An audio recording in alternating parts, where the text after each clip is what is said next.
Good morning! Yes! For today's video, super late upload na po ito kasi alam niyo ba kung bakit? Ito po ang video na kuha namin noong March na day off namin bilang OFW dito sa bansang Malaysia. Oo, hindi ko nagkamali ng dinig. March pa po ito, March 2024. At dahil nagmula kami sa iba't ibang lugar, dito na lang kami nagkita-kita sa buluthuan ng mga Pilipino dito sa Malaysia. At ito ang tinatawag nila na Kotaraya Building dito sa Kuala Lumpur City, Malaysia. And as usual, syempre, ano pa nga ba ang pakay namin dito kung bakit kami pumasok sa lugar na ito? Syempre, ang pumunta doon sa Filipino restaurant at kumain ng aming mga pinakapaboritong mga Filipino foods. Tapos, syempre, dala marites. After namin kumain, syempre, natural lalarga na kami kung saan plano namin pumunta. Pero bago yan, bumili muna kami ng aming baon. Tapos, makipagkita muna kami sa iba naming ka-close na kaibigan dito na matagal na rin kaming hindi nagkita. Mga isang dekada na rin siguro, isang bansa lang naman kami nandito. Hindi naman halata na na-miss nila ang isa't isa. At ano pa nga bang ugali ng mga marites kapag nami-miss nila yung isa't isa? Syempre, marites talaga yan!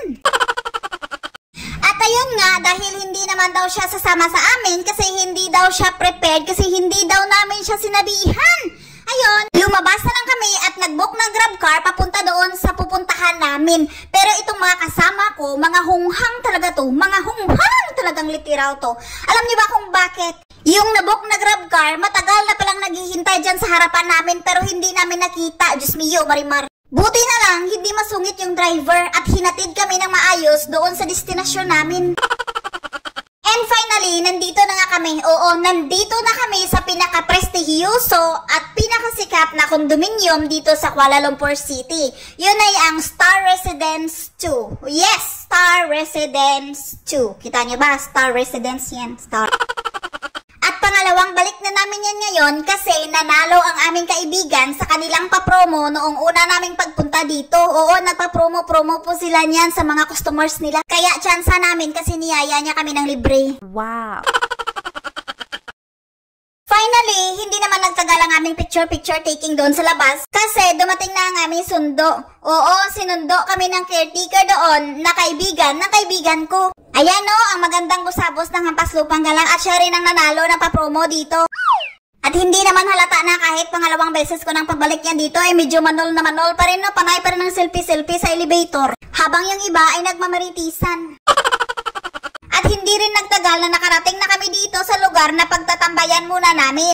At ito nga yung mga Japanese koi ang bumungad sa akin. Kaya binidyuhan ko na lang muna kasi sana all koi, palangoy-langoy na lang ano.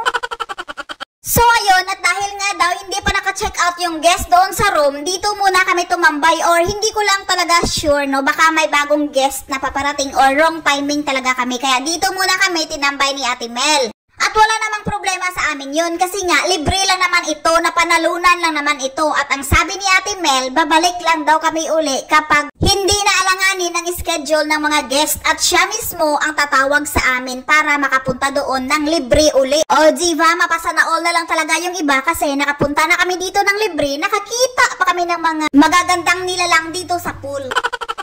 Nung nainip kami kakatambay doon, pumasok na lang muna kami dito sa kanilang minibar. At itong magandang dilag na waiter na nagbukas sa amin ay isa din pala siyang Pinoy. Tapos, Ilongga pa. Kaya itong kaibigan kong isang Ilongga na maganda ay namimihasa.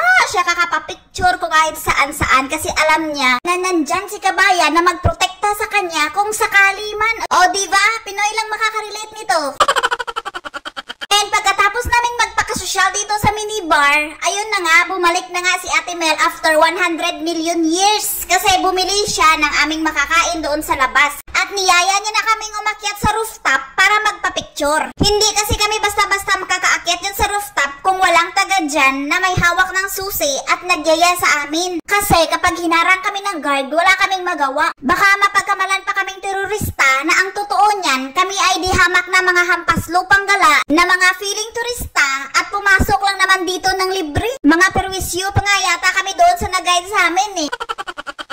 Okay, let's move forward. So, nandito na nga kami sa rooftop ng kondominium ng Star Residence 2. At kitang-kita nyo naman yan kung gaano kaganda ang view mula dito sa taas kung ikaw ay tumingin doon sa baba. Diyos ko Lord, nakakalula. Parang hindi ko ma-imagine na kahit pangalawang balik ko na po yan dito ay naa-amaze pa rin ako sa view mula dito sa taas habang tumitingin sa lahat ng mga building dito sa loob ng Kuala Lumpur City. Malapit lang din ito sa KLCC Tower, ang sikat na Twin Tower sa Malaysia. At dito nyo rin makikita ang Minara Tower at ang Mardika 118 na bagong pinakamataas na tower ngayon sa Malaysia. At gaya ng inyong ini-expectar na gagawin ng aking mga kasamahan, di ano pa nga ba? Picture! Para silang mga butiti na hindi mapakali. Pero yung isa, parang walang pakialam sa mundo. May mga ganyan talaga tayong mga kasamahan, uy. Yun bang ang iba niyong mga kasamahan ay marami ng lugar na napusingan, tapos yung iba ay nagmamaritisan, pero siya walang pakialam sa mundo dahil busy kaka-cellphone. Medyo strict kasi ang amo niya na hindi basta-basta makakahawak ng cellphone doon sa loob ng kanilang bahay. Pero ganun pa man, wala na akong pakialam sa kanila kasi nagpapachill-chill ako dito hanggang sa tinawag na kami na bumaba na daw kami kasi uuwi na daw. Pero dahil medyo matagal-tagal pa ang hihintayin namin para makapasok sa elevator, ayun, sumalipot-pot muna ako para sumilip dito sa kanilang rooftop pool. Habang nagsiselfie-selfie kasi ako ay may nasagip ako sa aking paningin nung ako'y lumingon dito. O, tingnan nyo, nakikita nyo rin yung mga nakikita ko, no? Aminin nyo. Oh siya, tama na yan, kutang-kuta na kayo dahil iniwan na ako ng mga animal kong mga kasamahan. Wala silang pakialam sa akin, video-video daw ginagawa ko, pero alam nila na sila ang binibidyohan ko. Pero ayoko na lang talaga mag-talk kasi ganon pa man, ramdam ko na mahal nila ako dahil nililibre pa rin naman nila ako.